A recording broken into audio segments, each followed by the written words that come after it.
Dugay kayo tukuron ang pagsalig sa usa ka tawo, pero dali ra kay ni gubaon. Kumusta ang imong integrity?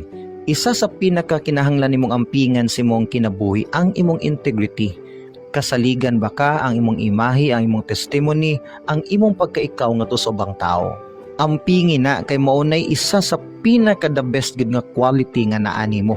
Tungod kay dugay kina-mold mo take kang pila ka mga sacrifices, pila ka mga efforts, pila ka tuig, pila ka mga problems ang moagi ma-build up lang imong integrity.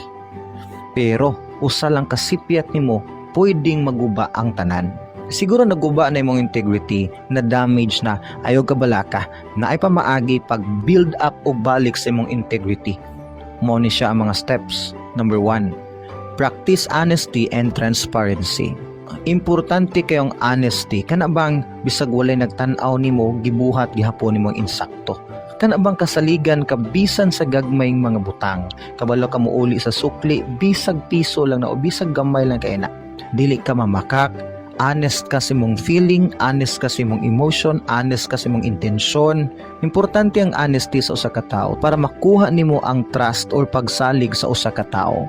Pero dili na inana kadali mo take nagpila ka mga testing, pila ka temptation nga imong balibaran, pila ka mga sacrifices, usahay pila pa ka mga mistakes o failures para ma-build up lang ang imong honesty.